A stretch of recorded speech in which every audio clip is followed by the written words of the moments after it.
प्रधानमंत्री डॉक्टर मनमोहन सिंह ने देश में सांप्रदायिक सद्भाव को बढ़ावा देने के लिए निरंतर प्रयासों का आह्वान किया है। कल नई दिल्ली में प्रख्यात सरोद वादक उस्ताद अमजद अली खान को 21वें राजीव गांधी सद्भावना पुरस्कार से किया सम्मानित।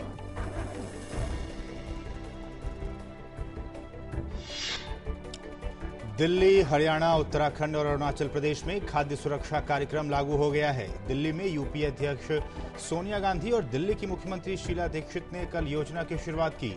कार्यक्रम की शुरुआत करते हुए यूपीए अध्यक्ष सोनिया गांधी ने कहा कि देश में खाद्य सुरक्षा कार्यक्रम बेमिसाल।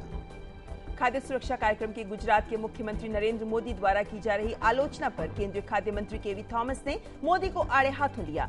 उन्होंने कहा कि मोदी जनता को फायदा पहुंचाने वाले इस कार्यक्रम में और विलंब करना चाहते हैं। यूपीए सरकार की महत्वाकांक्षी खाद्य सुरक्षा योजना की शुरुआत हो चुकी है। हरियाणा में मुख्यमंत्री भूपेंद्र सिंह हुड्डा ने इस योजना की शुरुआत की। हुड्डा ने कहा कि इस कार्यक्रम से राज्य के 1.26 करोड़ लोगों को फायदा होगा। संसद में हो रहे हंगामे के कारण लोकसभा में खाद्य सुरक्षा विधेयक पर कल चर्चा नहीं हो पाई। सरकार इस विधेयक पर सदन में चर्चा कराना चाहती थी।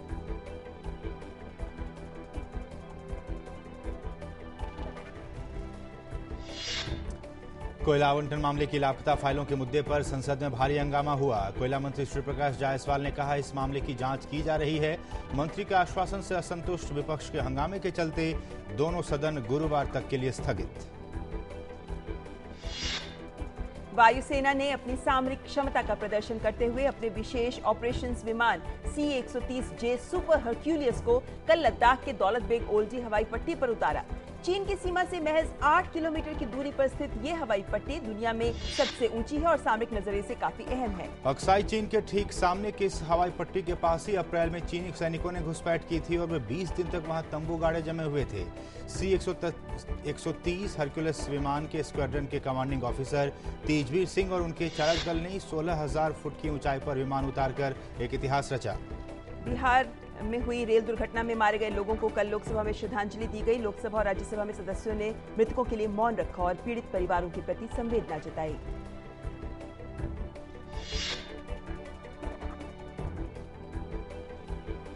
रेल मंत्री मल्लिकार्जुन खड़गे ने खगड़िया में हुई रेल दुर्घटना में मारे गए लोगों को 5-5 लाख रुपए और गंभीर रूप से घायल लोगों को 1-1 लाख रुपए का अनुग्रह राशि दिए जाने की घोषणा की है।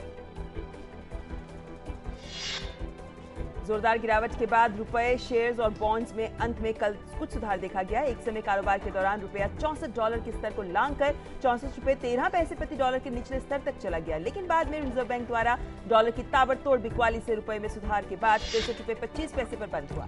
रिजर्व बैंक ने बैंकों के पास कर्ज देने के लिए अधिक नकदी उपलब्ध कराने के वास्ते संवैधानिक तरलता अनुपात में ढील दी है। बाजार में नकदी की तंगी दूर करने के लिए रिजर्व बैंक शुक्रवार को 8,000 करोड़ रुपए के बॉन्ड खरीदेगा। रुपया गिरकर $64 के स्तर से नीचे जाने के बीच वैश्विक rating agency Standard and Poor's ने भारत की वित्तीय साख के नकारात्मक परिदृश्य को कायम रखा है।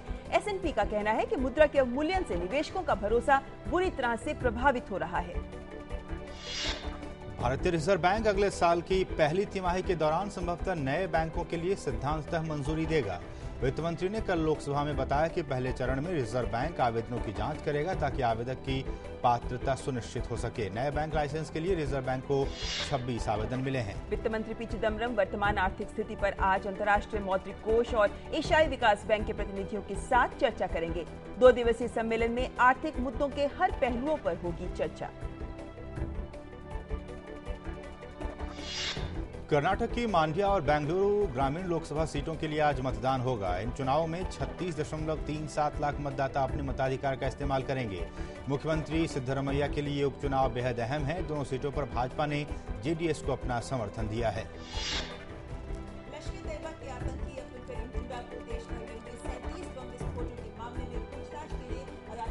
4 दिन की पुलिस हिरासत में भेज दिया है। दिल्ली पुलिस विभिन्न आतंकवादी संगठनों से उसके संबंधों की जांच के लिए उसे राजधानी दिल्ली के बाहर 3 स्थानों पर ले जाना चाहती है। एशेज सीरीज का 5वां और आखिरी टेस्ट मैच आज से केनिंगटन ओवल में शुरू होगा। इंग्लैंड की टीम पहले ही सीरीज को अपने नाम कर चुकी है। ऐसे में ऑस्ट्रेलिया के पास इस आखिरी टेस्ट में अपना दमखम दिखाने का आखिरी मौका है।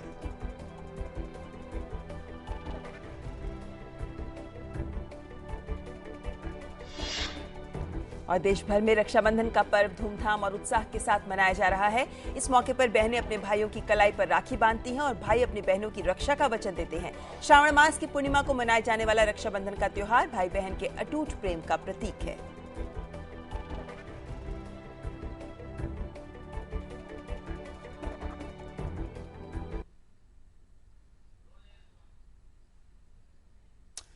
और प्रख्यात शहनाई वादक बिस्मिल्लाह खान की पुण्यतिथि आज देश भर में मनाई जा रही है। खान अपनी शहनाई को अंतर्राष्ट्रीय पहचान और एक सम्मानजनक स्थान दिलाने में बिस्मिल्लाह खान का योगदान हमेशा अविस्मरणीय रहेगा। बिस्मिल्लाह खान हिंदुस्तान की मांग की गंगा जमुनी तहजीब की जीती जागती मिसाल थे।